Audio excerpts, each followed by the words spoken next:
Gracias. Amigos, buenas tardes. Continuamos con nuestras pláticas que el aula educativa de Amigos del Hígado, desde su perfil de Facebook Live y siguiendo nuestra labor altruista, ha preparado un programa muy interesante donde veremos la utilidad de la endoscopía digestiva que nos ayudará en la prevención de las complicaciones en la enfermedad hepática. Para ello tenemos como invitado a un experto en el tema, el doctor Javier Lizardi Cervera, quien es gastroenterólogo endoscopista.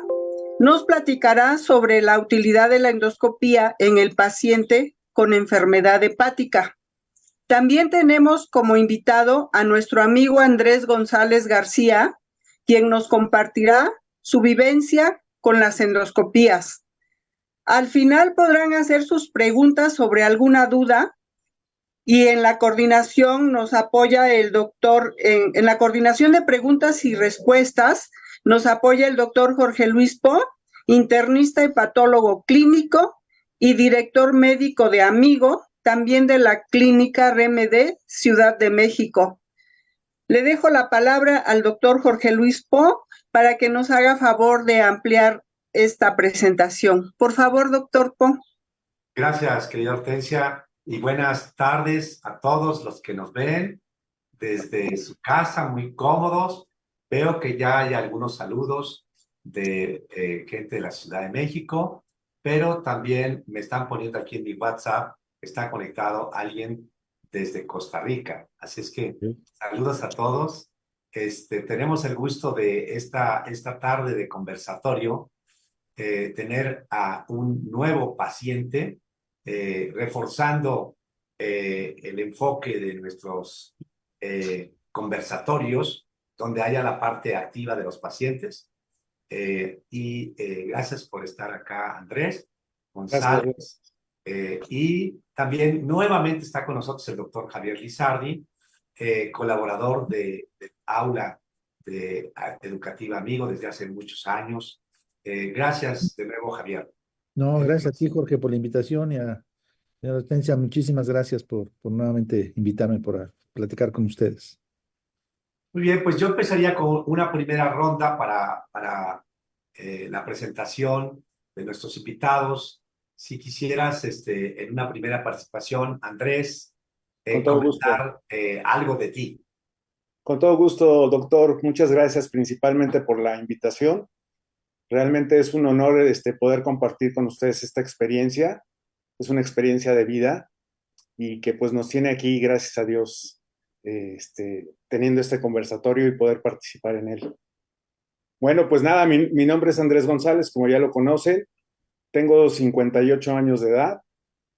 Soy trasplantado del hígado. Ya tengo 5 años, gracias a Dios, con el trasplante. Y pues nada, me dedico a la comunicación, a los medios de comunicación. Pues he trabajado en varios lugares, como televisión principalmente. Y pues nada, soy oriundo de la Ciudad de México. Y pues nada, es un placer estar con ustedes. Gracias, Andrés. Javier, ¿quién es Javier Lizardi? Pues Javier Lizardi, un servidor. Yo tengo 56 años. Tengo 2 hijos, casado, y pues me dedico a gastroenterología. Yo realicé medicina interna, gastroenterología y endoscopía en el Instituto Nacional de la Nutrición Salvador Subirán ya hace varios años. Y pues ahora pues me dedico a ver pacientes de gastroenterología y pues siempre me ha apasionado mucho el tema del hígado y pues me dedico pues a esto, ¿no? A dar consulta, trabajo aquí en Médica Sur y dando consulta de medicina interna, gastroenterología y endoscopía específicamente, ¿no? Pues para los pacientes con problemas gástricos y obviamente de hígado, ¿no? Gracias, Javier. Yo quisiera aprovechar que ya está esta primera presentación para compartirles. Vamos a ver si alcanza a salir aquí un poquito los alcances de nuestro conversatorio del día de hoy. ¿Ya ven la pantalla, Javier? Sí. Ok, miren, Entonces, hoy en particular está dedicado a las actualidades en endoscopía digestiva, y aunque el tema es enorme, porque endoscopía puede incluir la parte alta o la parte baja del tracto digestivo, en particular hablaremos de las varices esofágicas. Y durante el conversatorio veremos al menos 5 puntos para que se animen los que ya entraron temprano y los que más tarde se conectarán. Uno es qué tan frecuentes son las varices, a quién hay que hacerle una endoscopía para búsqueda de varices esofágicas, cómo se clasifican las varices y si existe algún tipo que se asocia a un mayor riesgo de hemorragia, cuál es el tratamiento habitual de las varices esofágicas y cómo se puede implementar un programa de erradicación de varices. Entonces, probablemente como primer tema, dado que la expectativa es mucho que entre en acción los médicos, yo pediría al doctor eh, Sarri que nos dijeras, Javier, ¿qué tan frecuentes son las varices? ¿Es algo raro o es algo relativamente frecuente dentro de la práctica de la medicina de la gastroenterología? Claro, bueno, pues en general son frecuentes en pacientes con enfermedades hepáticas crónicas, sobre todo en pacientes que tienen enfermedad crónica hepática avanzada.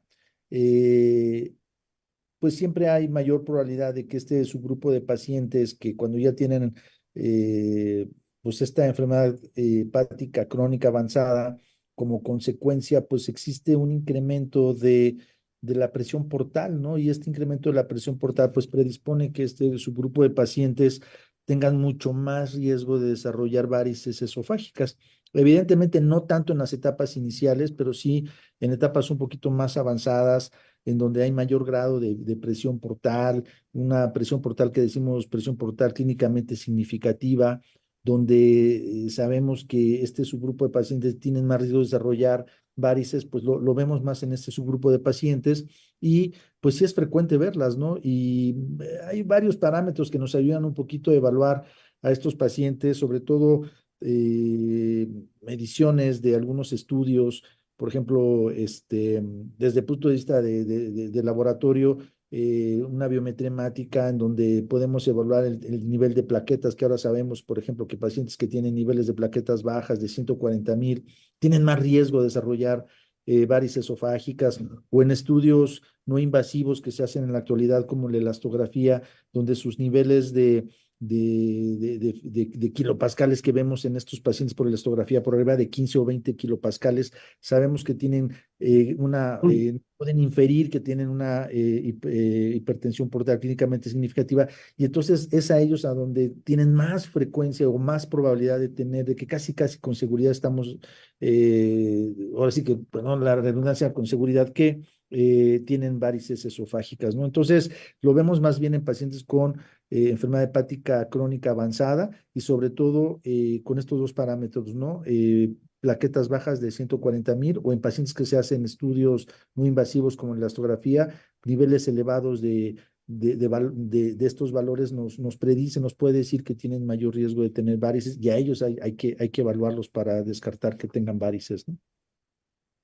Gracias, Javier. Yo quisiera agregar que en un trabajo colaborativo, en el que también participó Javier Lizardi, con 6 centros de investigación clínica en México, evaluamos alrededor de unos 400 pacientes para tratar de iniciar un proyecto de investigación de tratamiento de lo que llamamos la cirrosis compensada, la cirrosis que nunca ha tenido hemorragia, nunca ha tenido asitis, nunca ha tenido encefalopatía. Y de la población finalmente incluida, que fueron 180 pacientes, curiosamente, todos con cirrosis, solo un 40% no tenían varices. O sea, el resto, el 60%, a pesar de que tenían una cirrosis temprana, ya tenían varices. Entonces, quiere decir que uno puede tener cirrosis y aún no tener varices, es la condición ideal, o bien ya tener varices pero aún así nunca tener hemorragia, ¿no? Entonces, hay otro grupo de pacientes que tienen hepatitis crónica, por ejemplo, autoinmune, sé que hay muchos conectados porque tienen enfermedad autoinmune y tienen interés. Algunos que están en una etapa previa a la cirrosis, generalmente no hay varices, o sea, ya tienen enfermedad crónica, pero no tienen varices. Entonces, probablemente el tema de candidato ideal para la búsqueda de varices lo vamos a ver más adelante, pero ya vieron que del total de pacientes con cirrosis, pues alrededor de un 60% ya tienen varices, lo cual es una población enorme, sobre todo si pensamos que la estimación en nuestro país es que hay más de 1 millón de pacientes con cirrosis. Imagínense, o sea, el 60% tienen varices. Hay por lo menos 600,000 mexicanos con varices esofágicas que no lo saben. Entonces yo quisiera pedirle ahora a Andrés, desde tu experiencia como paciente, que nos pudieras compartir algo de qué tipo de enfermedad tuviste del hígado y que requirió a través del tiempo el que te hayan tenido que trasplantar. Por favor, Andrés. Sí, con todo gusto, doctor. Creo que mencionó algo muy importante para mí en lo recurrente a que la gente no sabe que tiene varices y que aparte del estudio que se hace, ¿no? Que es la endoscopía, yo creo que mucha gente no sabemos que estamos enfermos ni siquiera del hígado, en principio. A mí me tocó la fortuna de que en una operación donde me iban a extirpar la vesícula biliar, ahí fue donde se dieron cuenta realmente que yo tenía pues ya prácticamente el hígado deshecho. Entonces, en esta intervención quirúrgica, la cual no me la pudieron hacer de momento, porque estaba muy afectado del hígado. Mi hígado ya estaba a un 60%, 50% en su funcionalidad. Entonces, cuando a mí me dan el diagnóstico previo a la operación de la cirugía de la vesícula, me comenta el cirujano que, pues que no va a poder operar porque al final del día mi hígado está deshecho, así prácticamente. De hecho, su diagnóstico primordial, el primer diagnóstico que me dio fue de que, pues me desahució, que me quedan 2 meses de vida. Esto fue hace 11 años.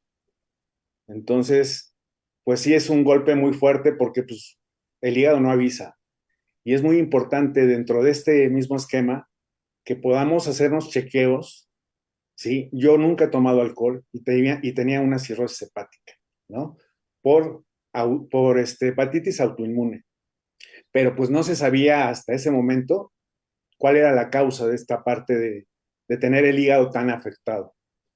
Entonces, recurrentemente el punto al que voy es que la gente nos tenemos que hacer estudios que, como esta, que es el de la endoscopía, porque realmente la mayoría de la gente y la mayoría de los médicos, ¿no? Los tratantes no recomiendan este tipo de procedimientos, ¿no? Es muy importante para mí pues como lo que padecí, pues como trasplantado, poderles comentar a la gente que nos está viendo, que nos están escuchando, que es muy importante hacerse un diagnóstico completo, no nada más cuando ya está el problema encima, que fue lo que me pasó en mi caso, ¿no? Pues yo cuando me dijeron, tienes 2 meses de vida prácticamente, fue un golpe muy fuerte, pues porque yo nunca he tomado alcohol y uno entiende que la cirrosis la provoca el alcoholismo, que es una de las primeras causas, puede ser, pero en otros países como España hay niños, un gran porcentaje, que tienen hepatitis a causa de lo que comen, ¿no? De los niveles de grasa o hepatitis medicamentosa, cirrosis medicamentosa. Pero en este caso, pues uno no tiende a esto porque pues, el hígado no duele, ¿no? Y pues sí, es una impresión muy fuerte que vayas a operarte la vesícula y que en ese momento te digan que no te pueden operar porque realmente lo que tienes mal es el hígado, ¿no? Entonces, bueno, la etapa evolucionó de la siguiente manera. Gracias a Dios me dieron ese diagnóstico, aunque fuera que me hubieran desahuciado, porque el médico ya me decía, prácticamente te quedan a ojo de buen cubero, que eso también está mal, 2 meses de vida, ¿no?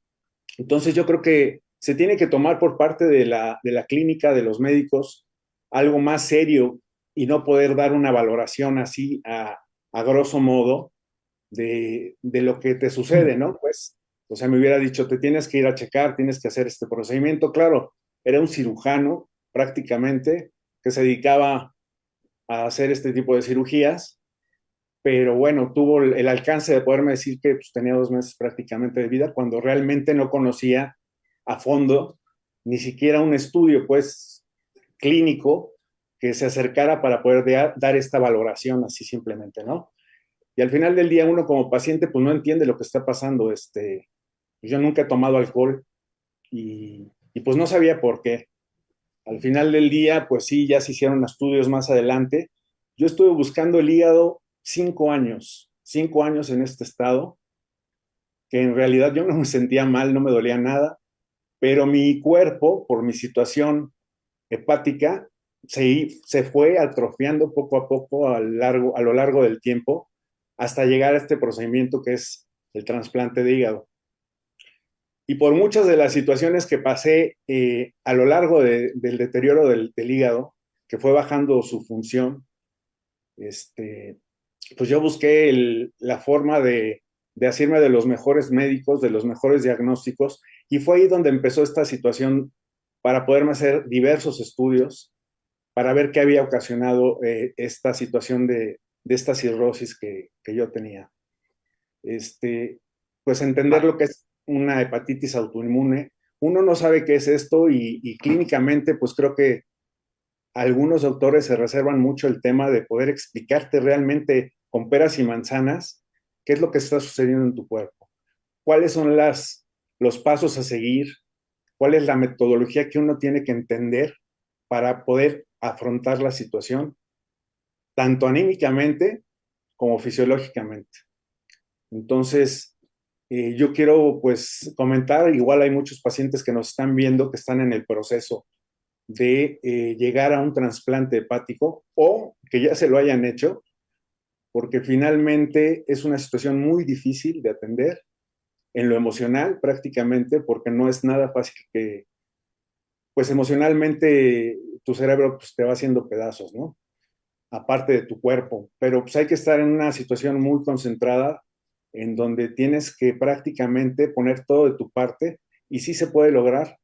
A mí me decían que en 2 meses me moría y llevo, gracias a Dios, busqué el hígado 5 años y llegó finalmente el poderme trasplantar, que esa es otra situación que da para mucho, ¿no? Porque al principio cuando me empezaron a diagnosticar que ya tenían un aporte de lo que tenía mi hígado, que fue hepatitis autoinmune, pues no te dicen más allá de lo que está en ese momento siendo y pues tienes que investigar cuándo se hace un trasplante hepático, cómo funciona, quién lo determina, en qué momento puede surgir esa parte donde te pueden hacer el diagnóstico. Ok, Y es un procedimiento largo, ¿no? ok. Dígame. Vamos a seguir ahora con más detalle en lo que has vivido, Andrés, pero por lo que veo, entonces tu origen de la enfermedad hepática fue autoinmune Es correcto. y vamos a tratar de comprender un poquito más cómo fue tu vivencia en los estudios que tuvieron que hacerte. Yo pasaría a una segunda ronda para que tengamos varias preguntas y comentarios. Veo con gusto que se conectaron ya Elsa, Juan Antonio Jiménez, Rosa Marta Miranda, Cheli, que has hecho por ahí una pregunta que ahorita la abordo, Erika Vergara. Bueno, aprovecho para mencionar, Javier, una como pregunta, comentario de Sí. Cheli Álvarez, que amablemente nos dice, yo tengo cirrosis por hepatitis C crónica, tengo varices esofágicas, me he visto mal porque me han sangrado a punto de partir. O sea, yo quise referir muy grave, ¿no? Y cada año me tienen que hacer endoscopía para ver si tengo nuevamente varices y tirarlas. En general me he sentido muy bien porque además ya me aumentaron las plaquetas. Pues esto es como más como un testimonio de Cheli que le agradezco. Javier, ahora, de alguna manera, Andrés comentó que tenía hepatitis autoinmune. Entonces, la segunda pregunta de nuestra sesión de 5 preguntas era, ¿a quién hay que hacerle una endoscopía? Porque cualquiera diría por ahí, pues a todos. Tenía yo una reunión de amigos endoscopistas que decían a todos hay que hacer endoscopía. Pues En en realidad, tú mencionaste parte de los criterios, pero te pediría que insistieras un poquito más en a quién hay que hacerle una endoscopía, porque hay muchos que saben que les tienen que hacer endoscopía y se les olvida. claro. En realidad, pues se aconseja en todos los pacientes que se diagnostica cirrosis, ¿no? Y como hay criterios nuevos y todo, pero en general sí se aconseja a pacientes aún estables, aún aunque no tengan ninguna descompensación, se recomienda en todos los pacientes que se hace diagnóstico de cirrosis hepática iniciar con una endoscopía. Evidentemente, hay criterios actuales que dicen en quién es más, en quién es menos, como les comentaba en un principio, pacientes que, por ejemplo, sus niveles, y lo comentaba hace un momento, sus niveles de plaquetas son bajos, sobre todo abajo de 140,000, nos da como mayor probabilidad de pensar que tienen varices, pero en realidad la respuesta sería a todos los pacientes que se encuentra el diagnóstico de cirrosis, habría que hacerles endoscopía. Mucho más en pacientes que tienen niveles más bajos de plaquetas, menos de 140,000, o pacientes que se someten a estudios no invasivos, en la actualidad, pues la elastografía, en donde sus niveles de valores son altos y altos, estamos hablando de más de 15, 20 kilopascales, valores que nosotros evaluamos en estos estudios, y en eso sí nos dice que prácticamente hay que realizarle endoscopía a todos ellos, ¿no? Y una vez que se realiza endoscopía, aún aunque no estén inestables, se debe de repetir la endoscopía cada año, idealmente, para evaluar si crecieron o si no crecieron, si tienen datos que nosotros decimos de mal pronóstico, que requieran de tratamiento, ya sea tratamiento médico a través de medicamentos que se utilizan, que se llaman beta bloqueadores no selectivos, o a través de combinación con ligadura de varices, pero en general a todos los pacientes con cirrosis y mucho más en este subgrupo que tienen una hipertensión portal clínicamente significativa con elevación baja de plaquetas y una elevación de estos estudios invasivos que nos dicen que está teniendo una fibrosis importante. A este subgrupo hay que evaluarlos en forma importante y después darle seguimiento por lo menos cada año, si no han sangrado, ¿no? Evidentemente, si ya sangraron, entonces, pues hay que tratarlos, hay que dar un programa de ligadura que en muchos lugares pues se hace una vez y luego ya no los vuelven a seguir, ¿no? Que pasa mucho de pronto en algunos hospitales públicos donde nada más los atienden en el momento, les resuelven el problema, pero no les dan el seguimiento. Y aquí la parte o el énfasis o el mensaje importante es que pacientes que ya sangraron, hay que valorar que se erradiquen las varices para prevenir un resangrado y que vuelvan a tener, a tener estos episodios. Y normalmente se hacen ligaduras cada 3, 4 semanas. El número de sesiones varía entre 3 a 4 sesiones, y una vez que se valora que ya están erradicadas las varices esofágicas, pero también pueden haber, hay que recordar que también pueden haber varices fúngicas, varices en el fondo gástrico, y ahí se trata con otro tipo de medicamentos con el fin de ocluir estas varices, pero una vez que se ha logrado la erradicación, pues nuevamente entran al programa de cada año para evaluar que no crezcan nuevamente, ¿no? Pero sí, cuando el paciente es estable, hay que hacerlo en todos y luego cada año, y en quienes ya sangraron, pues hay que terminar el proceso de erradicación de sesiones entre 3 y 4 sesiones y ya después cada año en vigilancia, ¿no? Bueno, conste que yo dije que iban a haber 5 preguntas, porque la idea es que reforcemos cada una de ellas de manera pausada, pero de esta primera respuesta del doctor Lizardi, vieron que mencionó 2 escenarios. Uno, el que ya tuvo hemorragia y el que no tuvo hemorragia. Entonces, obviamente, ¿a quién hay que hacerle una endoscopía? Pues yo creo que, derivado de lo que comentó el doctor Lizardi, al que tuvo un vómito de sangre o al que tuvo evacuaciones negras. Porque hay que inmediatamente pensar que el vómito de sangre o las evacuaciones negras son el resultado de alguna ruptura de varices, ¿no? Tristemente, ese es el escenario más frecuente. Se les hace varices a los que ya sangraron. Pero, de acuerdo a lo que dijo el doctor Lizardi, puede uno ser más precavido, ¿no? Y desde el momento, a los pacientes que nos escuchan, que ya les dicen que tienen varices, ya ustedes mismos consideren la posibilidad de hacer una endoscopía. Ustedes mismos solicítenla porque es preventivo.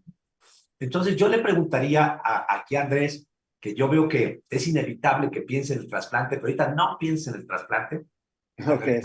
Yo te pediría, ¿tú en algún momento te han hecho alguna vez endoscopía o te hicieron endoscopía alguna vez? Y esa primera vez que te hicieron, ¿por qué te la hicieron de tu recuerdo? Sí, claro, doctor. Pues a lo largo del padecimiento y del procedimiento clínico, la primera endoscopía, llevo 4 endoscopías. La primera fue porque tenía como obstrucción al tragar, creo que es disfagia, ¿Sí? y además tenía mucho ardor abdominal y una sensación pesada en el estómago. Entonces me mandaron a hacer mi primera endoscopía, que ahí fue donde me enteré de cómo era el procedimiento. Y la verdad fue en un hospital privado y pues me sedaron en principio y pues no sentí realmente nada, ¿no? Pero sí me la han hecho también sin sedar y que son dos A cosas capela, decimos, a capela, en en vivo. vivo y a todo color. La primera, el primer procedimiento que tuve, el resultado fue que tenía rasgado el conducto esofágico. No sé, doctor, bueno, si estoy bien o me corrige. Y encontraron pólipos y no sabían si eran malignos o no, pero me encontraron pólipos, el rasgado, y esa fue el primer procedimiento endoscópico que tuve. El siguiente, al paso del tiempo, fue una Vamos a situación. parar ahí, vamos a parar en el primero y pedirle al doctor Izade que comente, porque sin querer nos diste otra causa de por qué se Claro. tiene que hacer una endoscopía, ¿no? Nos dijimos, no, pues si alguien vomitó sangre, y como que otra causa fue, en tu caso, disfagia, ¿no? Dificultad para tragar. Es Yo le correcto. pedí a Javier que comentara en ese primer hallazgo de lo que le hicieron de Aquí lo alguna forma importante a es él. que, así es, pero lo importante es que efectivamente, digo, si nos sesgamos un poquito a la parte de hígado, pues sí, se hacen estudios pues para buscar problemas de varices, ¿no? Pero no necesariamente los pacientes con cirrosis necesariamente tienen problemas de varices, sino también pueden tener otro tipo de enfermedades, como cualquier persona que no tiene problema hepático, y entonces, seguramente a lo mejor esa sensación que tuvo como que había, pues a lo mejor era reflujo porque decía que sentía que quemaba o algo así, y a lo mejor le encontraron alguna erosión, es decir, se pueden encontrar otras causas de enfermedades ácido pépticas que producen malestar o esas úlceras como rasgado que le encontraron y esa dificultad. Entonces, realmente también hacemos endoscopía cuando existen síntomas, digo, no hablando obviamente de la parte hepática, pero síntomas ácido pépticos de dolor epigástrico, dolor en la boca del estómago, sensación de reflujo, dificultad, que son datos de alarma, dos importantes, dificultad para la deglución, que es esa disfagia que dice, o pérdida de peso, o evidentemente sangrado, que no necesariamente los pacientes con problemas hepáticos o con que pueden sangrar no necesariamente por varices, sino puede haber otras causas, ácido pépticas, úlceras,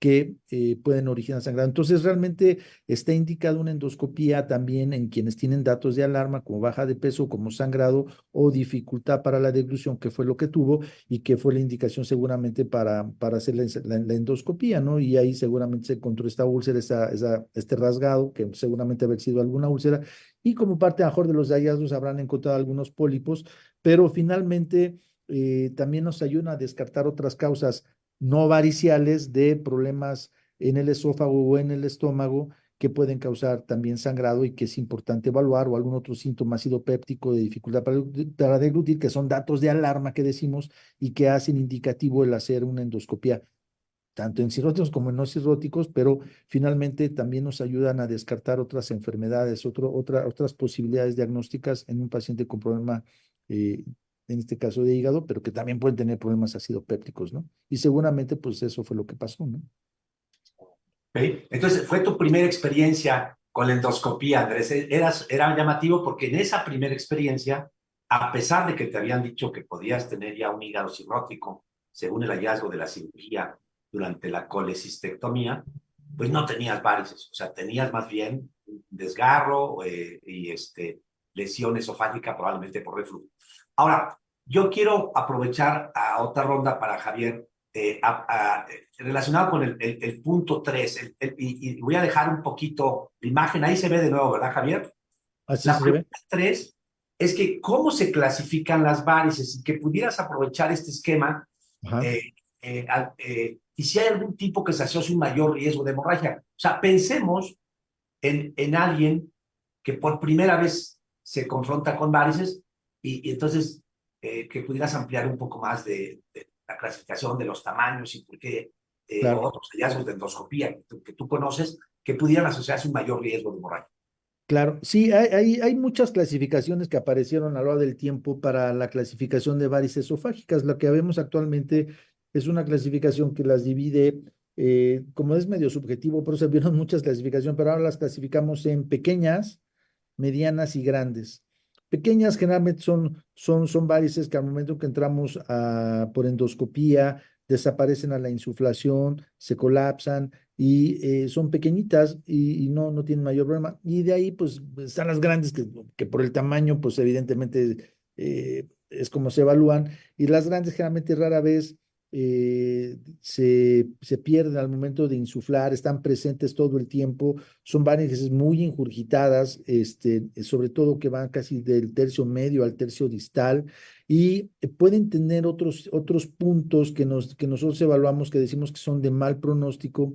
Existen algunos puntitos rojos que sí le decimos puntos rojitos o unas lesiones que llaman quistes o hematoquistes, puntos rubí que nos dicen que la varice está muy tensa, que tiene mucha presión y entonces esas varices grandes con esta presencia de estos estigmas endoscópicos son los que prácticamente nos dicen que es una varice grande y que tienen mal pronóstico con un alto riesgo de hemorragia. Entonces, en realidad, las varices pequeñas las evaluamos. A veces pueden o no requerir tratamiento médico, pero sobre todo las varices grandes, las que vemos con mayor, que ocupan una buena luz, 2/3 de la luz del esófago, que no se colapsan al momento de insuflar con aire y que tienen estos puntos, son las que tienen mayor riesgo de desarrollar sangrado, de romperse. Y entonces, pues son las que si nunca han sangrado, se puede dar tratamiento médico o un tratamiento combinado con ligadura para erradicarlas, ¿no? Y terminar el proceso de erradicación a través de diversas sesiones. Pero sobre todo las dividimos de manera mediana, pequeñas, medianas y grandes. Las más importantes son las grandes, que tienen todos estos puntitos y que a nosotros desde el punto de vista endoscópico nos dice que aguas porque están por sangrar y entonces hay que darles tratamiento, ¿no? Nueva pregunta de Chely Álvarez, dice ella que era por hepatitis C, ella que le dio un tratamiento, que ya eliminó al virus, pero que está preocupada de cómo prevenir que no le vuelvan a salir las varices. ¿Qué le dirías para que esté tranquila?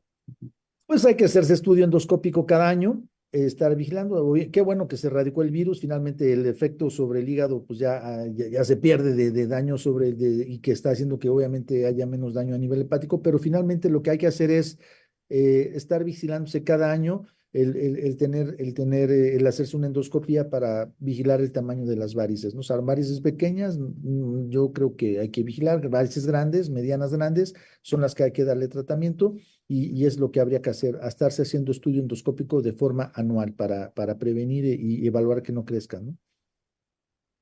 Ok, estoy de nuevo con la pregunta 3 de cómo se clasifican las varices y aprovecho para, antes de seguir el turno de nuestro paciente, una pregunta de Lorena Alvarado. Buen día, gracias por los comentarios, Lorena. Ella dice que ¿por qué bajan tanto las plaquetas? Y voy a aprovechar este diagrama.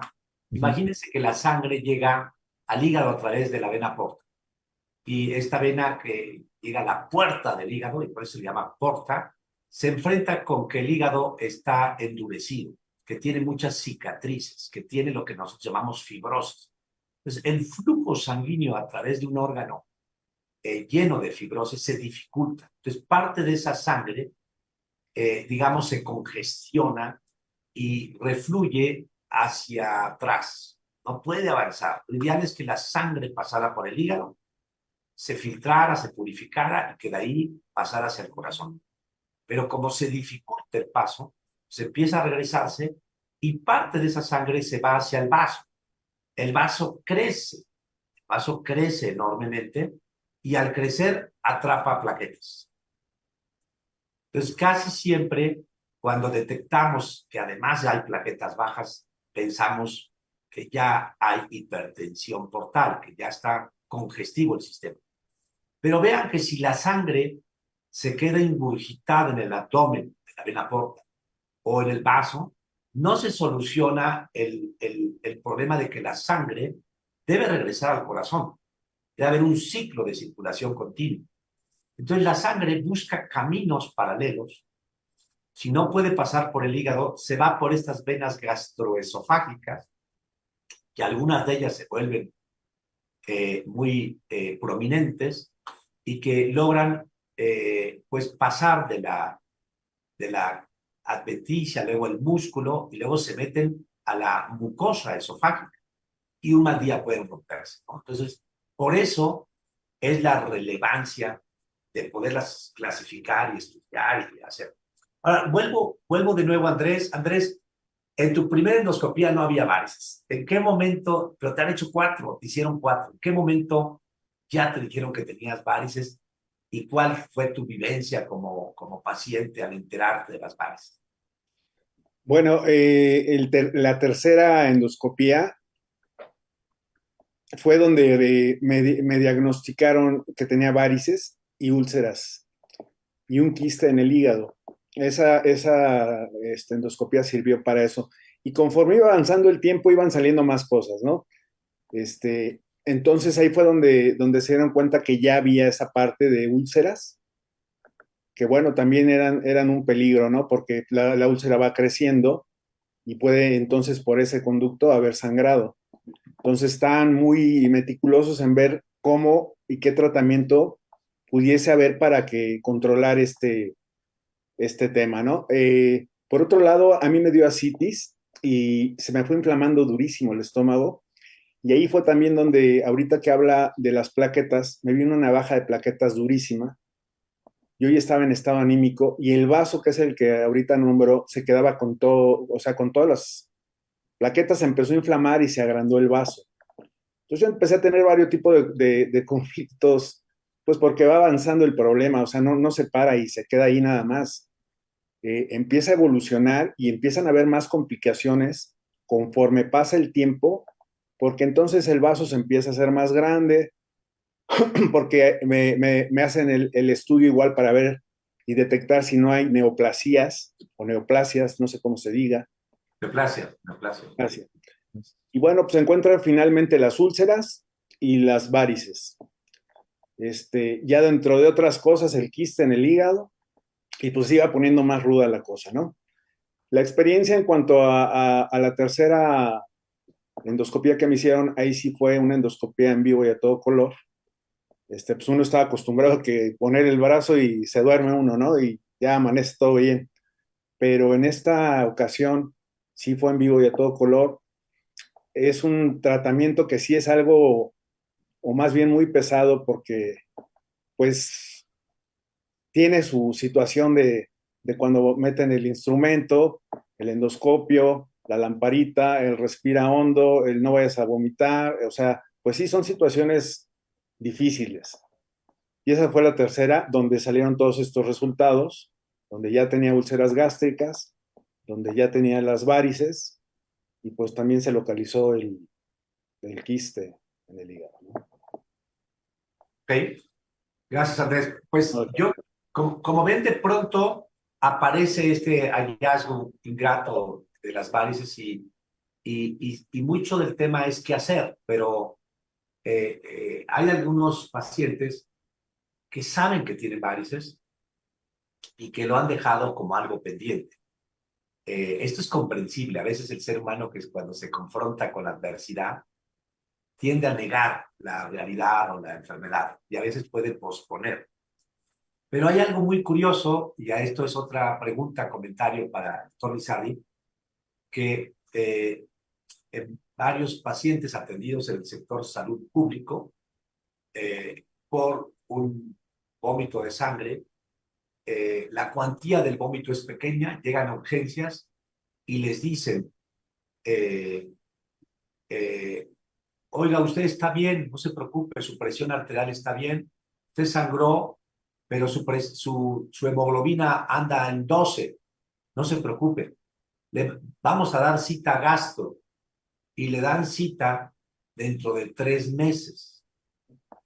Entonces, ahí, abordando la cuarta pregunta y pensando nuevamente en una varice esofágica que ya tuvo hemorragia, ¿cuál es el tratamiento habitual recomendado de acuerdo, pues no solo a las guías internacionales, sino al consenso de hipertensión portal y las guías mexicanas de tratamiento? Porque creo que el paciente lo debe saber, porque a veces está en manos del urgenciólogo, el médico cansado, que no tiene en mente muy bien cuáles son las recomendaciones de tratamiento. ¿Cuál es el tratamiento habitual, Javier?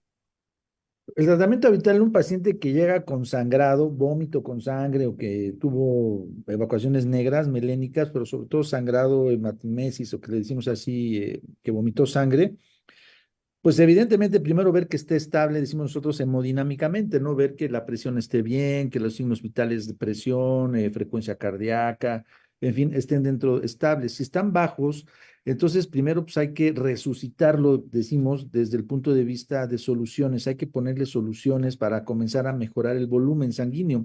No es decir, bueno, pues tuvo sangrado y como ya lo estable, pues mandarlo. Sí hay que darle vigilancia, hay que monitorizarlo y en caso de que tenga la presión baja y de signos inestables, pues primero hay que reanimarlo desde el punto de vista con soluciones para volver a mejorar su nivel de presión. Dos, pues obviamente también solicitar estudios, ¿no? De laboratorios básicos, hemoglobina, en el momento para ver qué tan bajo está la hemoglobina y si requiere o no requiere algún paquete globular que le va a ayudar también a mejorar su sistema hemodinámico, ¿no? Y mejorar los niveles de hemoglobina.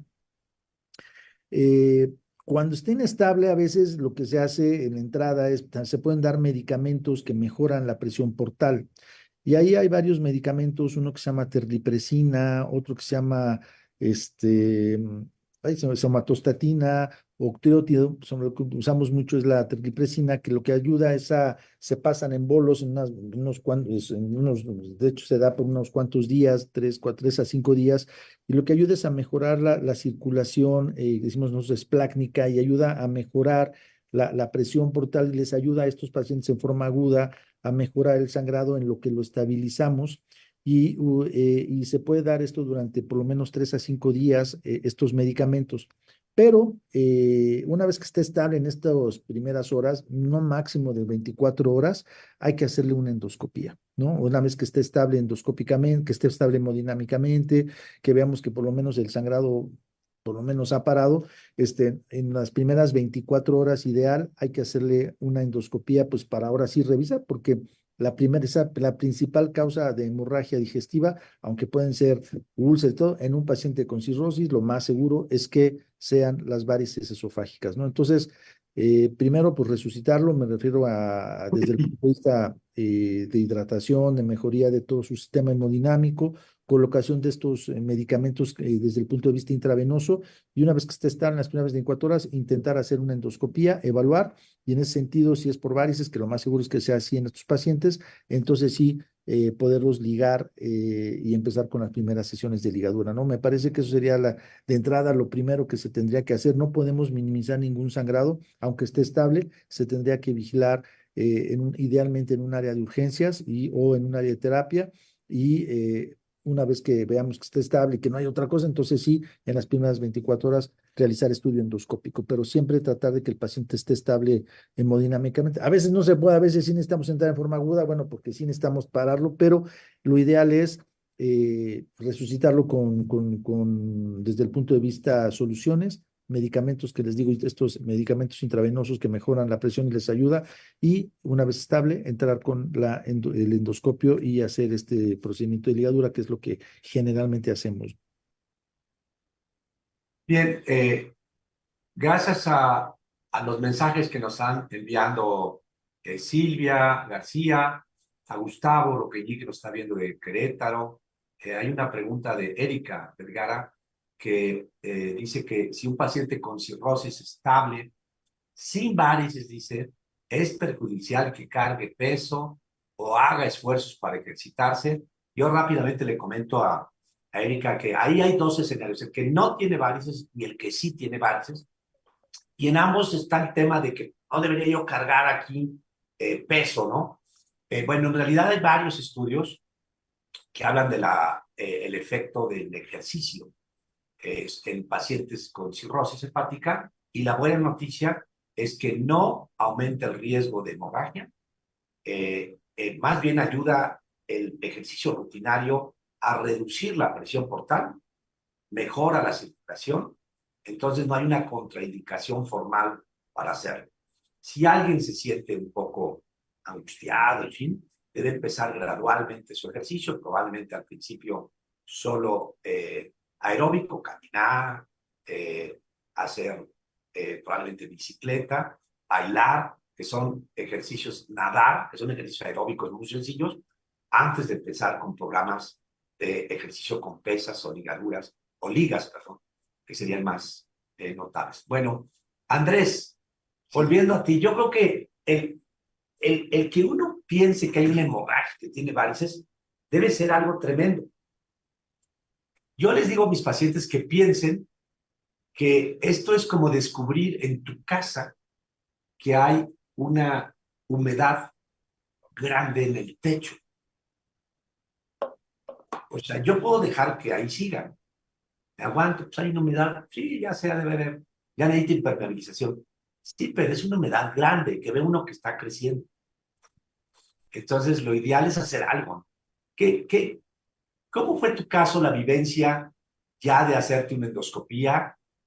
Veo que una tercera que nos platicaste y luego una cuarta. ¿Cómo viviste la endoscopía? ¿Como algo que te alivió? ¿Como algo que te ayudó en tu cuerpo? ¿O la viviste como una tragedia? Platícanos.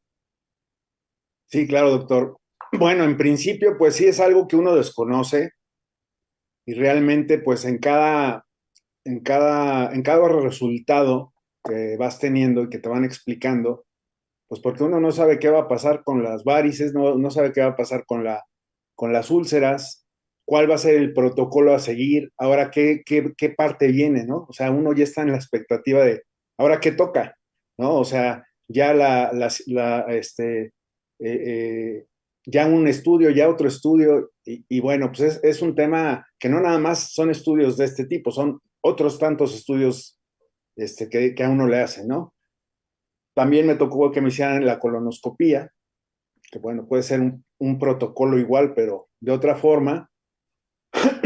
Aquí la situación en el cuarto diagnóstico de la endoscopía fue que ya no se le dio tanta importancia a las varices porque no hubo que hacer más en recurrencia que no estorbaban ni para adelante ni para atrás, pero ahí estaban, ¿no?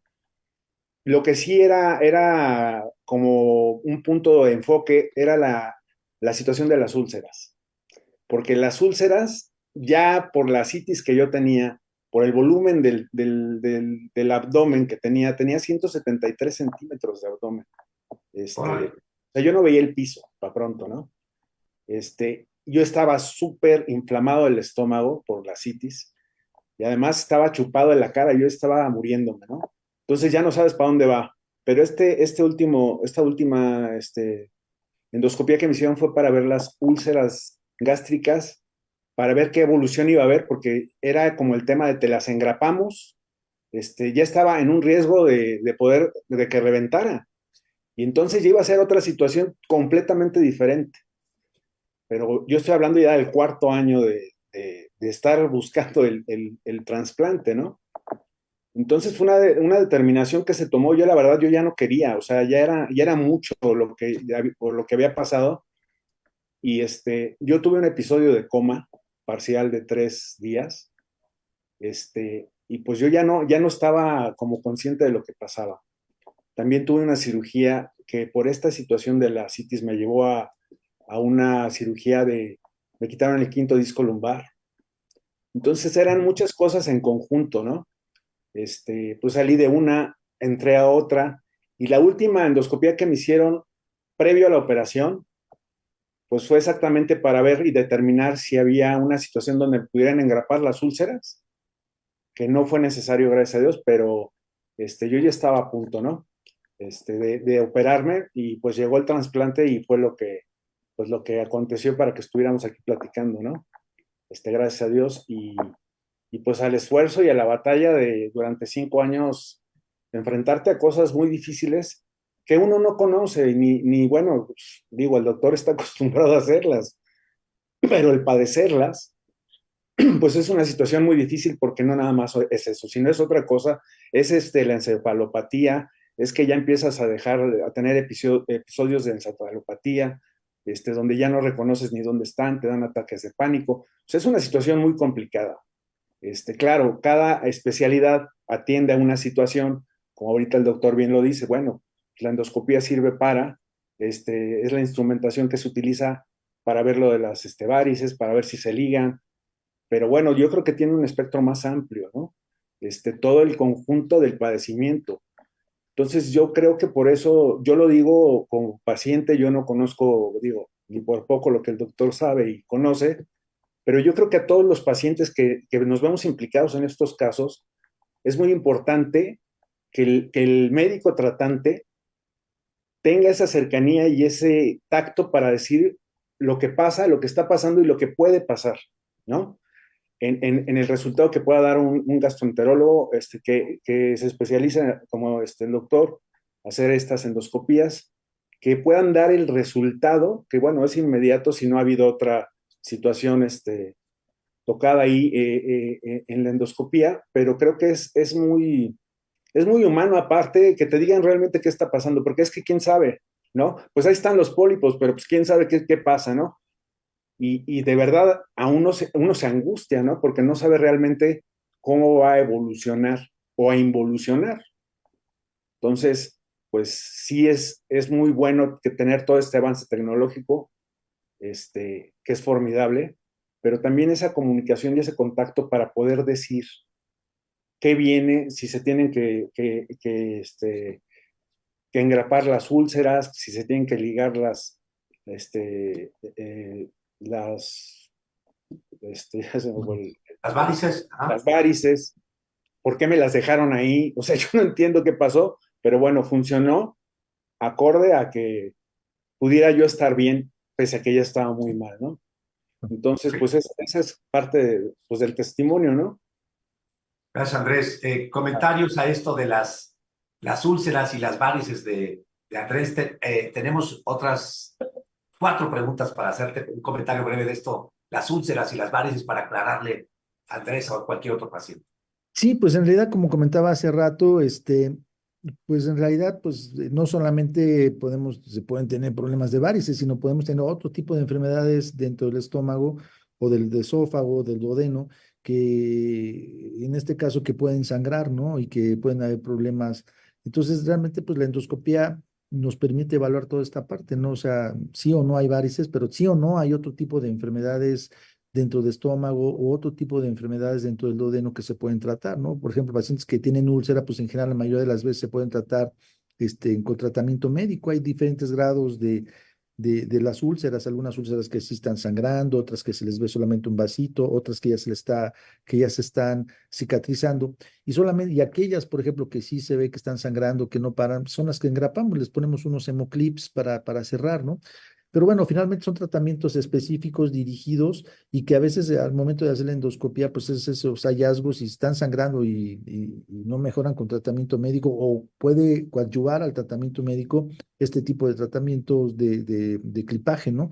Pero finalmente la importancia de la endoscopía es que eso es lo que nos permite ver, ¿no? No solamente la presencia de varices que, sí que no han sangrado o que sí ya están sangrando y hay que ligar, pero también podemos evaluar otro tipo de enfermedades que aparecen en el aparato digestivo y que nos va a permitir dar un tratamiento oportuno. Lo mismo la colonoscopía, ¿no? También se hace colonoscopía y se pueden encontrar también complicaciones en el colon secundario y también se pueden hacer estudios y se pueden encontrar hallazgos de otras enfermedades que finalmente lo que nos permite es detección temprana de enfermedades para el tratamiento, ¿no? Y esa es la gran importancia que da la endoscopía, no solamente en detectar estas varices, sino otro tipo de enfermedades y también darles un tratamiento integral y combinado, ¿no? Ante todo este gran padecimiento que ocurre y que es muy, muy importante y muy severo en ocasiones, ¿no? Como comentas, ¿no? Tony Sardi, pregunta de Juan Antonio Jiménez. En el caso de cuando ya se ligan las varices esofágicas, esa presión o flujo sanguíneo, ¿hacia dónde se dispara o cuál sería su modo de salida? Una vez que se liberan realmente, pues sí, digo, sigue habiendo incremento de la presión, pero en realidad, ya una vez que se radican, pues en realidad baja la posibilidad de desarrollo de estas varices, ¿no?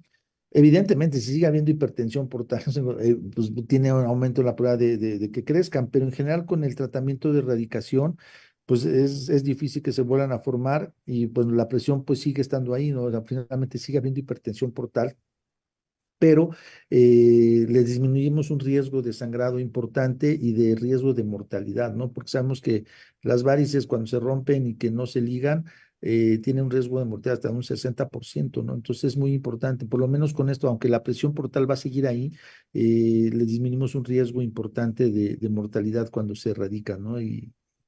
Pues la presión se continúa, por decirlo de alguna manera, pero ya no en el desarrollo de varices, tanto del esófago como del estómago, porque pueden seguir teniendo hipertensión portal, pero se ligan o se esclerosan las varices gástricas y le disminuimos un riesgo muy importante de sangrado y obviamente de mortalidad, que eso es lo que pone en peligro la vida, ¿no?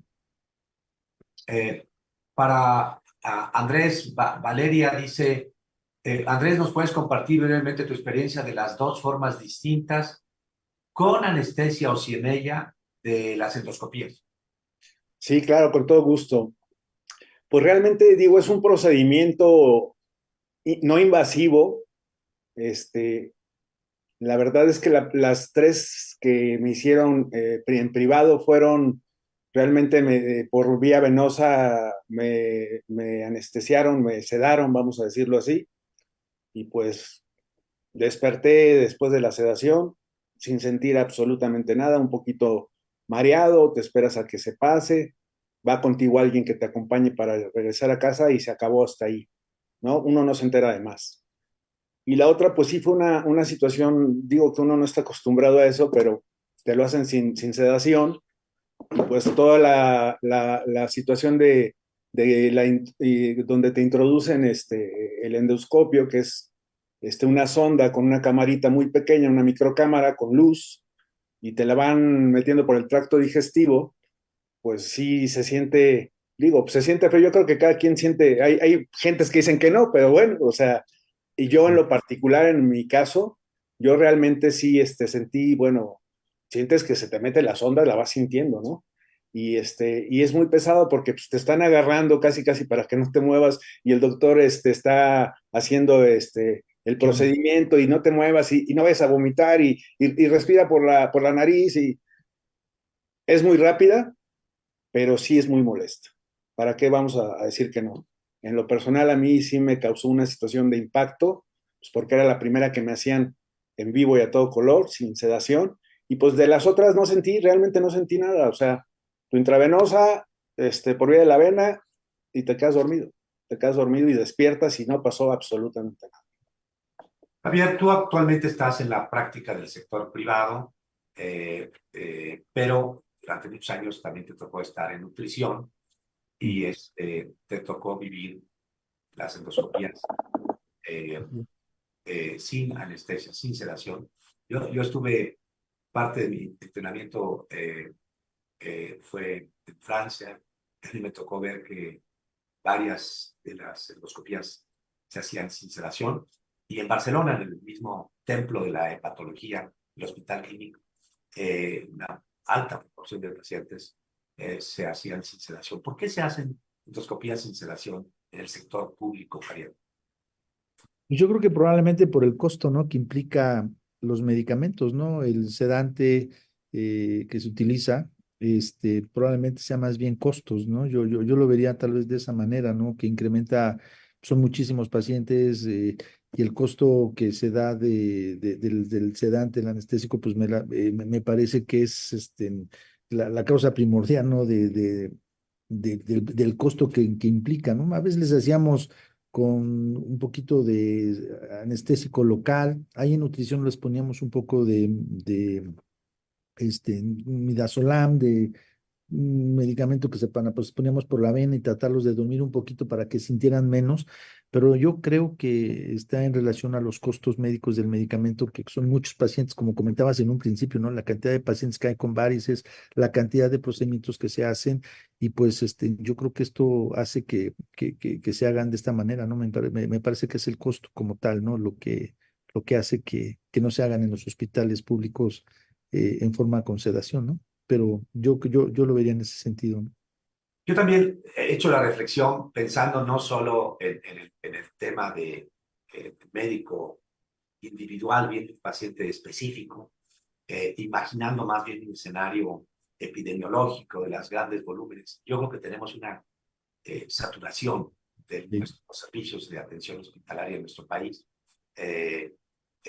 Primero, pensaría que para muchos de los procedimientos endoscópicos debería pensarse en una planeación en el sistema de salud actual, en donde se hicieran en clínicas periféricas, clínicas endoscópicas periféricas, y que se reservaran los procedimientos de pacientes más graves a los hospitales, de tal manera que la carga que tuvieran los servicios de endoscopía de hospital se redujera a los pacientes realmente más graves, y que esos que están más graves son los que se hiciera siempre con sedación.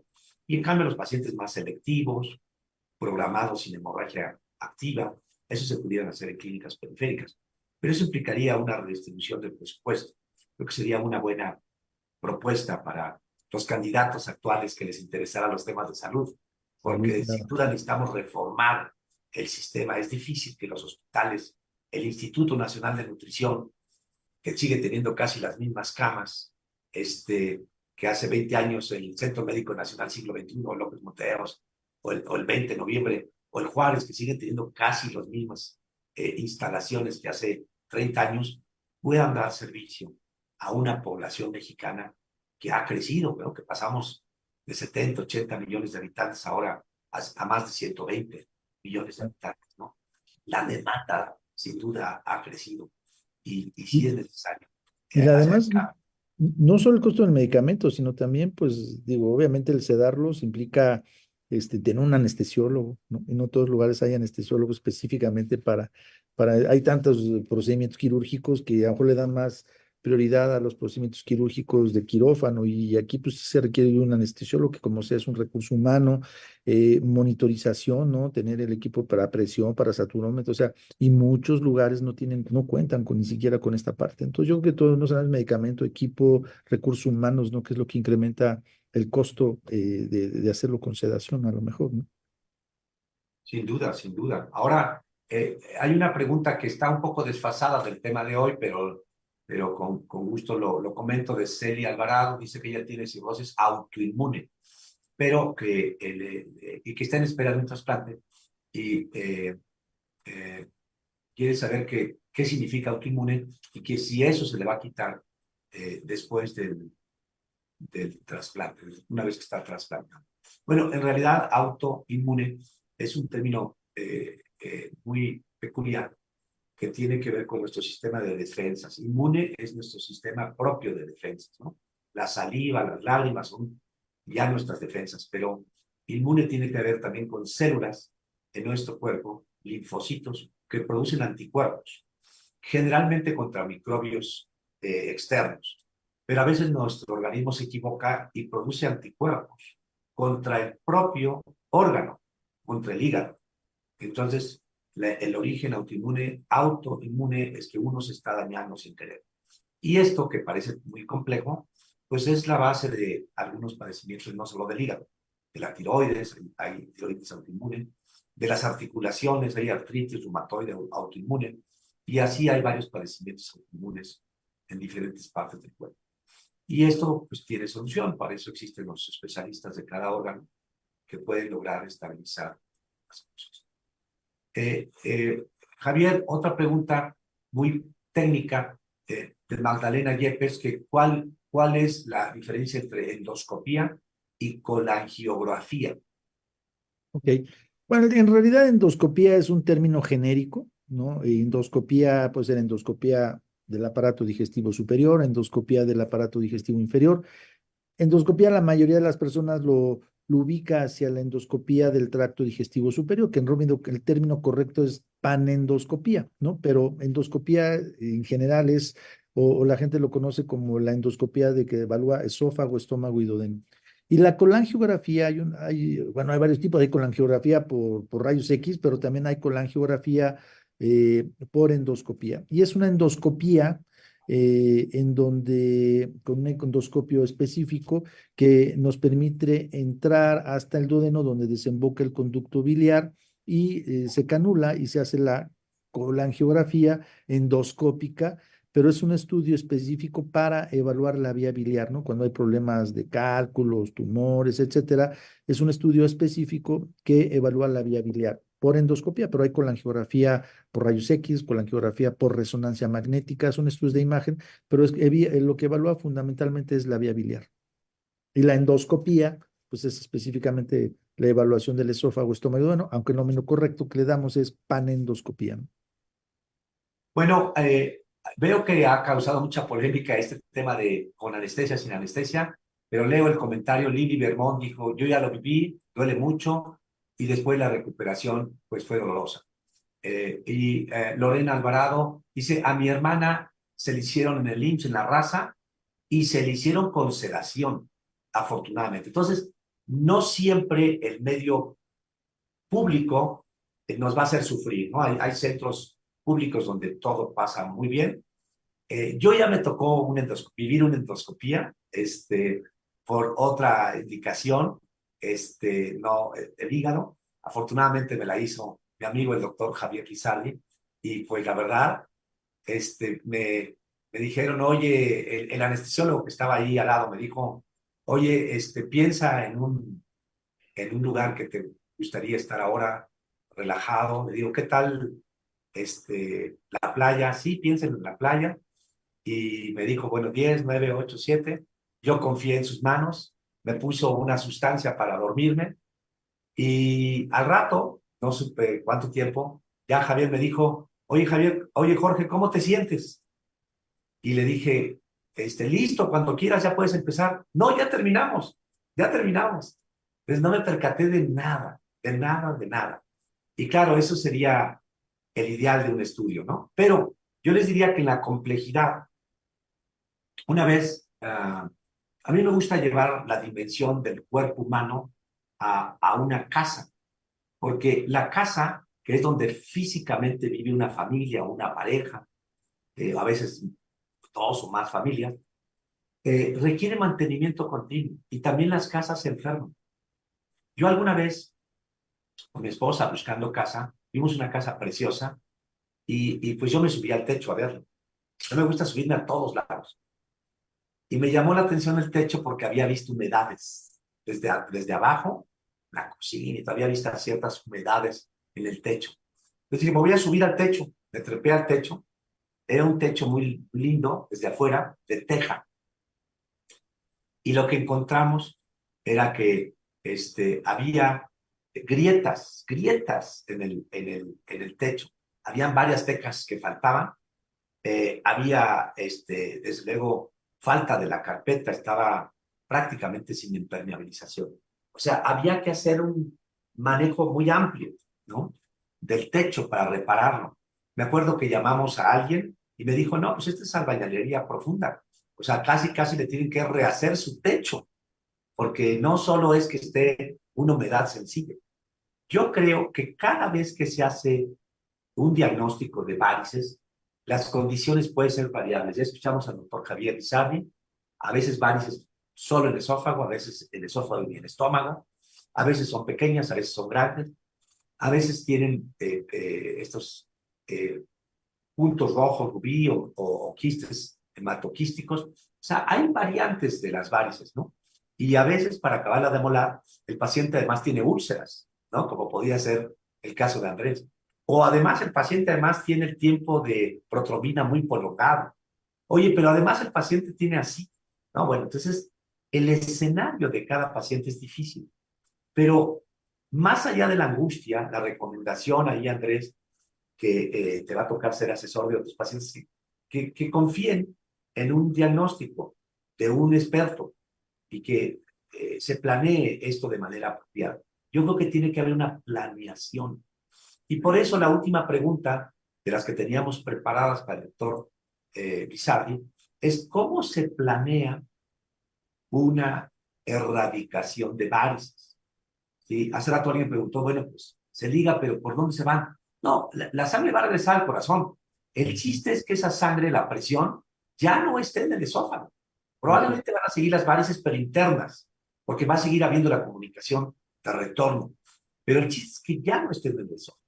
Entonces, ¿cuál sería el escenario de erradicación de varices, Javier, que habitualmente platicas con los pacientes? ¿Cuántas sesiones habitualmente se requieren para eliminar varices? ¿Y cuál sería la frecuencia de esas sesiones? Por favor, Javier. Claro, pues sí, ya lo habíamos comentado hace un momento, una vez que se hace el diagnóstico de varices, tanto no sangrantes como sangrantes, porque al final el esquema es el mismo, salvo hay que ligarlas en la primera sesión. Idealmente, cada 3 a 4 semanas se hace la segunda sesión. En total han de ser como de entre 4 y 5. Hay pacientes que requieren 3, hay pacientes que requieren 5, pero en promedio con, digamos que de 3 a 4 se logra la erradicación y con una diferencia más o menos entre 3 y 4 semanas. Pasa mucho, por ejemplo, que se les hace endoscopia porque sangraron, acuden al hospital, les resuelven el problema rápido de que le ligan, pero ya no le dan ese seguimiento. Entonces ahí siguen las varices, van a volver a crecer y va a volver a sangrar. Entonces hay que continuar el esquema de erradicación. Se plantea un esquema de cada 3 a 4 semanas. Y una vez que se logra la erradicación, que se ve que ya no hay varices, que son cicatrización de las mismas, decimos varices fantasmas, etcétera, que ya no hay nada de varices, entonces sí entra un programa de seguimiento anual para estar vigilante de que no vaya a crecer las varices esofágicas. Lo mismo pasa para las varices fúngicas, pueden ir acompañadas o no, pero en las varices fúngicas se da 1, 2 o hasta 3 sesiones de inyectar un material, un tipo cementito sobre las varices fúngicas hasta que veamos que realmente se hayan erradicado. ¿Cada cuánto? Cada 3 a mes. Y a veces hay que hacerlo por partes, porque a veces primero hay que erradicar todas las varices del esófago y después se erradican las varices del fondo gástrico. Pero una vez que se han erradicado en este lapso de tiempo, cada 3 a 4 semanas de sesiones, continuar la vigilancia por año, para que si se ve alguna pequeñita, pues se vuelve a crecer y darle una vigilancia estrecha a toda la función hepática. Pero me parece que sería el esquema. 3 a 4 sesiones, una vez que se erradican, ya sea gástricas o esofágicas, cada año de vigilancia para prevenir que no crezca. Muchas gracias, Javier. De hecho, hay varios de los que están escuchando ahora, que veo aquí en el chat que están metidos, que saben esto, pero siempre lo ingrato es volver a vivir una experiencia. Sí. Entonces, bueno, si tienen un seguro de gastos médicos, estén tranquilos que eso se los va a cubrir. Si no tienen un seguro de gastos médicos, tienen que hacerlo a nivel de un hospital público. Confíen, lleguen optimistas, lleguen preparados y comenten con sus médicos sus inquietudes, sus miedos, pidan si es posible sedarlos. Ustedes busquen obtener lo que ustedes se merecen o lo que ustedes buscan. Pero no dejen de completar sus sesiones de erradicación varicial. Antes de hacer una última ronda de comentarios, hay una pregunta de Narcisa Violeta Izquierdo que dice, ¿qué significa cirrosis hepática compensada y si se regenera o no el hígado? Yo voy a responderla directamente. Decía hace rato que compensada y descompensada son las dos opciones. Entonces, hace rato mencionó Andrés que tuvo ascitis. Eso es descompensado. Que tuvo encefalopatía. Eso es descompensado. Y si alguien tiene ya un vómito de sangre por arriba, por la boca o por el recto de evacuaciones negras, también se llama descompensada. Entonces, en cambio, la cirrosis compensada es la que nunca ha tenido problemas ni de hemorragia, ni de ascitis, ni de encefalopatía. Y sobre si el hígado se regenera, sí, todo el tiempo el hígado se está regenerando, como ocurre con las uñas, como ocurre con el cuero cabelludo, con la piel. En algunos es más lento el proceso, dependiendo de qué tan bien nutrido esté uno o no. Pero sí, el hígado todo el tiempo se está regenerando. De hecho, hay ciertas condiciones donde se regenera tanto, tanto, que se pueden formar tumores. Pero confíen en que sí se está regenerando y para eso es importante los estudios de laboratorio periódicos. Andrés, estamos a 10 minutos de nuestra hora límite. Veo que ya cayeron dos preguntas más, pero tal vez voy a leer una antes de es Blanca. Blanca dice, buenas noches. Cuando es un paciente de cirrosis compensada con varices pequeñas, ¿estas pueden seguir creciendo, Ariel? Sí pueden seguir creciendo, evidentemente sí pueden crecer, hay que estarlas vigilando. Vuelvo al mismo punto, a través de endoscopías anuales. Si empiezan a crecer y no hay datos de sangrado, entonces hay la posibilidad de dar medicamentos que ayudan a prevenir que crezcan más y salvo que crecieran y se vieran con datos, entrarán un programa de ligadura, pero sí las pequeñas en algunos pacientes a lo largo del tiempo sí pueden crecer, pero se pueden dar tratamiento médico para prevenir también que crezcan, ¿no? Yo no bueno, hay un saludo aquí de Octavio Valle, presente, mandando saludos para todos, muy interesado en las charlas, gracias. Juan Fulda Fernández, yo ya llevo varias endoscopías, no he tenido ninguna molestia después del procedimiento, pero sí hay que tener en cuenta que al tomar agua se debe de ir con precaución, hacerlo con sorbos muy pequeños, igual las papillas, con la punta de la cuchara y muy lento. Javier, ¿qué recomendación hay que generalmente tú utilizas cuando hay necesidad de hacer una ligadura y de varias ligaduras en los primeros 3, 5 días o la primera semana de la Sí. ligadura? Sí, así es. Generalmente después de la primera ligadura o de las otras, después de la ligadura, pues, se recomienda dieta líquida, 1 o 2 días, después dieta en papilla, así muy suavecita unos 2 días más, y a partir del quinto día pueden reiniciar su dieta normal, ¿no? Pero sí, al principio sí, dieta líquida pues para prevenir que esas ligas con la comida no se vayan a romper, ¿no? A liberar esas ligas. Entonces, de preferencia, los primeros par de días, 48 horas, dieta líquida, pues dieta muy en papillita, muy suavecita, y luego ya dieta normal a partir del quinto día, ¿no? Perfecto. De hecho, yo les completo que como vivo con una nutrióloga, y bueno, tenemos dos nutriólogas en nuestra clínica, una de ellas es Frida, que está eh, ayudándonos en toda la planeación de estas aulas educativas. Yo les digo que no solo es dieta líquida, sino que decimos licuada. ¿Por qué? Porque hay muchas cosas nutritivas que pueden licuarse, ¿no?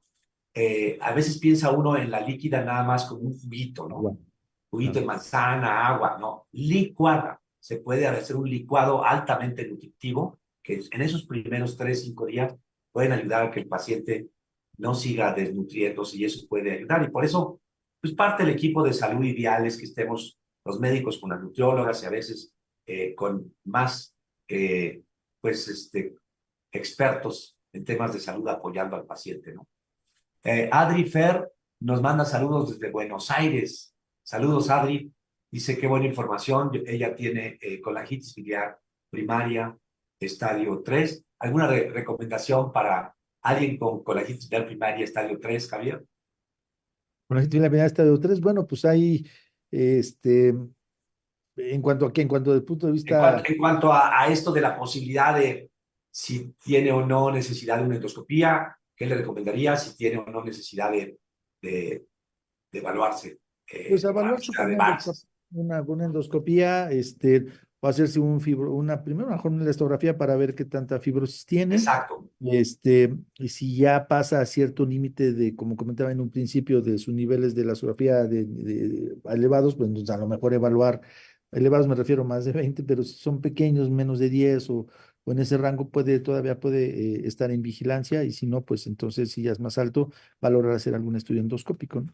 Pero creo que la elastografía nos ayudará mucho para evaluar el grado de fibrosis, también decidir si vale la pena o no hacerse una endoscopía, ¿no? Sin duda, creo que algo que debe tranquilizar a un paciente que como ella está en esto con la disciplina primaria, estadio 3, es que antes de llegar a una endoscopía, que de alguna forma es un procedimiento con mínima invasión, puede hacerse este otro procedimiento no invasivo, que es la elastografía hepática, y esta elastografía por el método de FibroScan o algunos más modernos que evalúan la fibrosis del hígado. Si sale con valores de menores de 20 kilopascales, no hace falta que se haga una endoscopía todavía, y sí su vigilancia periódica, y donde ya se recomienda es arriba de 25 o sobre todo arriba de 30 kilopascales. En ella, como dice que está en colegial primaria estadio 3, lo más probable es que tenga menos de 12. O sea, debe estar en puntajes muy bajos. Pues yo creo que debe estar tranquila. Bueno, siguen cayendo preguntas. Gracias a todos. Haría una ronda final, Andrés. Mensaje final para tu vivencia en este tema como paciente, de lo que es la importancia de la búsqueda de varices y del tratamiento de los varices. ¿Qué podrías transmitirle? Y tal vez dirigirlo un poco a varios de los pacientes que comenté están en espera de un trasplante. ¿Algún mensaje final, Andrés, por favor? Sí, claro. En mi experiencia que yo he vivido a lo largo de este tiempo en el trasplante, o sea, para llegar al trasplante, los procedimientos de la endoscopía a mí me ayudaron mucho para poder entender y saber el tema por qué me dolía alguna parte de la región abdominal, ¿no? Y por otro lado, pues nada, hacerse los estudios pertinentes, los estudios que se deben de hacer, sin lugar a dudas, sin tener miedo que si duele o no duele la endoscopía, pues digo, al final del día duele más internamente que un procedimiento que no es invasivo ni siquiera, que puede ser esa parte donde uno tiene la molestia a la introducción del endoscopio, pero pues más bien el resultado es lo que interesa, ¿no? Al final del día saber si tienes pólipos, si estaba rasgado el tracto, pues yo creo que son todas estas partes donde uno tiene que valorar la clínica, el nivel de expertise de los doctores, las recomendaciones, el cuidarse uno mismo, ¿no? Más allá de todo, de tomar los medicamentos que son señalados y de verdad también tener como la mente enfocada en ello, ¿no? No pensar lo peor, sino lo mejor. Al final del día uno está viviendo al día y lo que pudo haber pasado ya no existe y lo que va a venir es consecuencia del día a día. Entonces yo a la gente que está en espera de un trasplante, les puedo decir que tengan toda la confianza, que hay doctores especialistas súper calificados y el tener el contacto, sobre todo, como acaba de decir el doctor, es tener ese contacto con el doctor que es una barrera muy difícil de poder explicar, pero los doctores son muy el diagnóstico cuadrado y se acabó, ¿no? Esa parte de rompimiento con el doctor, yo creo que es lo que más nos ayuda a poder llegar con, con la mejor disposición y con la seguridad mayor a que todo va a salir bien, ¿no? Podemos estar en el peor escenario, cada quien a su percepción. Yo la pasé realmente muy mal el último año. De los 5, el último ya fue la decadencia total. Pero los primeros 4 años me la pasé súper bien. Yo creo que mejor que antes de estar con el padecimiento, ¿no? Entonces, pues echarle muchas ganas, dejarse en manos de los profesionales y del avance tecnológico que gracias a Dios tenemos. Y pues todo el ánimo. Nada más muy breve, escuchaba lo de la pregunta que hizo gente que nos está escuchando sobre la hepatitis autoinmune, de la inmunidad, ¿no? Porque luego no lo entendemos, no sabemos qué es eso. Bueno, esta situación autoinmune sigue prevaleciendo en el cuerpo, por eso los trasplantados estamos inmunosuprimidos, ¿no? Entonces, estas partes de que vamos a tener que tomar el medicamento todo el tiempo, porque nos afectó en un caso al hígado, pero puede afectar a cualquier otra situación de cualquier órgano, ¿no? La inmunidad persiste dentro de nuestro cuerpo. O sea, el sistema inmune ya está, de alguna manera, como yo lo entiendo, disperso en el hecho de que puede atacar otro órgano. Por eso la inmunidad, la inmunosupresión sirve para eso, a mi entender, ¿no? Y pues nada, mencionaba el doctor de los sistemas de salud. sí realmente es una situación muy adversa para la gente que tenemos estos padecimientos. Hay grandes hospitales como el Subirán, donde está el doctor, este, pero muchas veces no llega uno. O sea, mi trasplante no lo pude hacer ahí porque había 400 gentes delante de mí. Ah, Entonces tuvo que hacer la alternativa en otro hospital privado, que además es muy costoso. Bueno, decían de la endoscopía, pues sí, son carísimas. Y los recursos en otro hospital pues son más cómodas, pero son carísimas, ¿no? Y pues hay que tener esa expectativa, pero con el objetivo de curarse, ¿no? Eso sería. Gracias, Andrés. Gracias, gracias. Por esta primera de otras participaciones. Bueno, sí, quedó pendiente la parte de la pregunta que me han dicho si se le va a quitar lo autoinmune. No, es cierto que queda un sistema inmune alterado, pero hay algo interesante. Muchos de los que tienen enfermedad autoinmune pueden estar en remisión de la enfermedad. Hay gente que tiene enfermedad autoinmune dormida, en estado latente. Entonces sí se puede lograr. Y muchos de los que decimos que están inmunocomprometidos, pues no necesariamente pueden estar inmunoprotegidos, pueden estar en inmunocontrol. No es lo mismo tener a alguien con diabetes muy descontrolada, ¿sí? Donde la propia diabetes le hace que su sistema de defensa sea malo, a alguien que está con una diabetes controlada. Y esto refuerza un poco la idea de que como pacientes hay que ser cumplidos. Yo soy paciente de otro órgano, hay que ser cumplidos con lo que manda el médico, la nutrióloga, y seguir con buenos apegos. Acuérdense que hay 4 apegos, ¿sí? Alimentación, ejercicio, terapia a la mente y a los fármacos. Entonces, yo le pediría a Javier una última reflexión, tal vez un poquito influenciada por mi pregunta. Javier, ¿estamos haciendo suficientes endoscopías? ¿Realmente se están haciendo suficientes endoscopías o tienes la percepción de que no es así? yo creo que no, yo creo que hay un subgrupo ahí de gente que está con problema hepático y no se hace la endoscopía, ¿no? Y entonces me parece que o no los informan bien los médicos o ellos mismos no le dan la importancia, pero yo creo que no estamos haciendo la cantidad suficiente de endoscopías, tomando en cuenta y casi el comentario que hiciste al principio de la cantidad de pacientes con cirrosis.